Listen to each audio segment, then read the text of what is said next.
Hey everybody, welcome back to In Bed with a Millennial. I'm the Millennial, Javeda Bay, and this is my bed. And we are still going strong with our conversations about communicating about sex.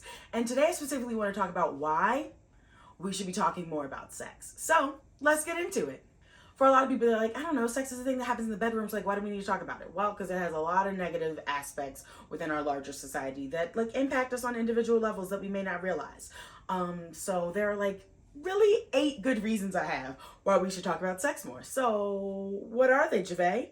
The first one is because talking about sex more will normalize talking about sex, which we should do because how can we ever learn more, have positive conversations and positive relationships if we aren't talking about it? Also, sex is a reality of human life. Why are we acting like it doesn't exist, you know?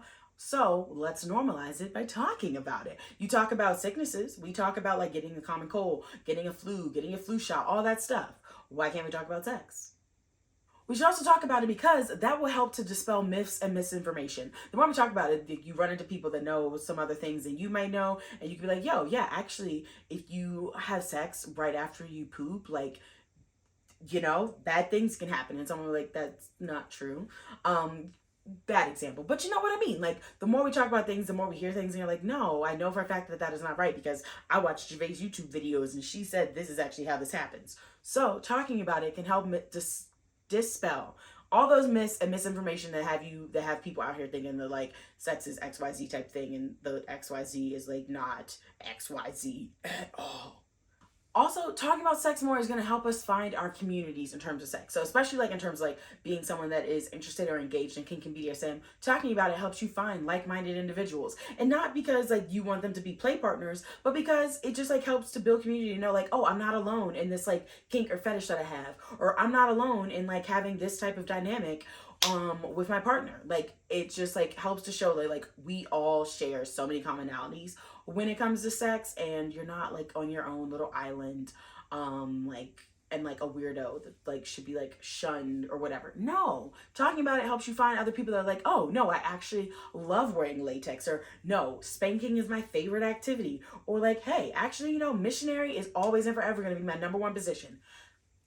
People share interests and likes and dislikes, and so talking about it helps you find that, to make you not feel so like individualized in a negative sense. You know what I mean?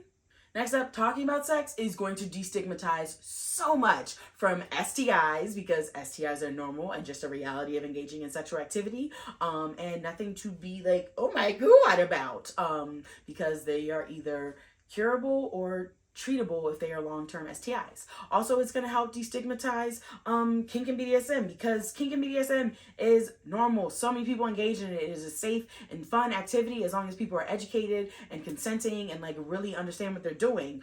Kink and BDSM is amazing. It's great. You know how I feel about kink and BDSM. So talking about it is going to help it so that it doesn't carry this like negative connotation like it does in so many areas of our life. And hopefully it will help to like erase the negative repercussions in case like people find out like, oh, you're involved in kink and BDSM. Well, we're taking your kids. Or like, oh, you're fired. Like, we don't want that, because kink and BDSM is what you do outside of like, your professional career. Like, why are we applying it to all these other areas of our life? It also helped to destigmatize a lot of things around like how people engage in sexual activity. So things like having multiple partners, completely normal, completely valid, as long as everyone is like taking the necessary safety precautions. Y'all are actually having like open, honest communications, conversations with each other about what y'all's sex lives look like with each other and with other folks and things of that nature. But like, it's completely normal and people are allowed to make whatever decisions they want. Everybody does not have to fall in line with compulsive heterosexuality, compulsive monogamy. Like, nah, we can do what we want to do because we're all different people. So if we talk about sex more, it can help destigmatize that.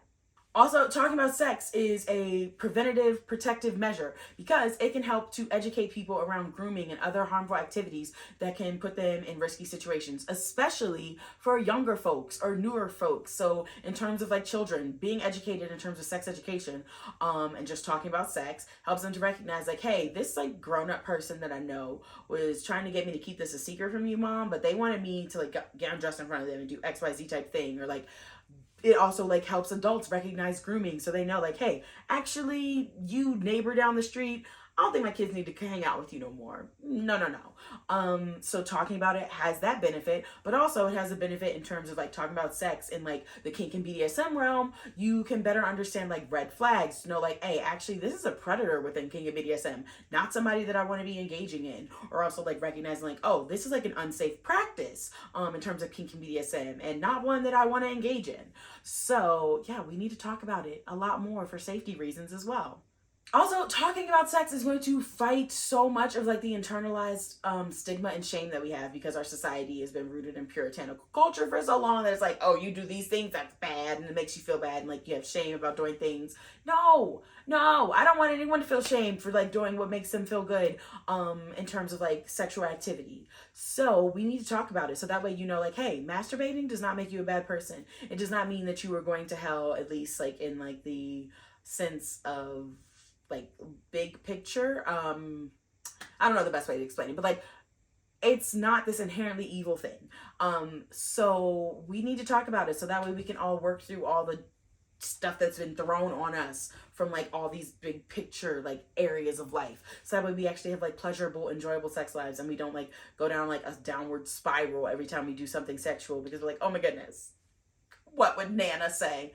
Nana probably did freakier stuff than you doing. So, like, don't worry about what Nana was saying. She's probably cheering you on, okay?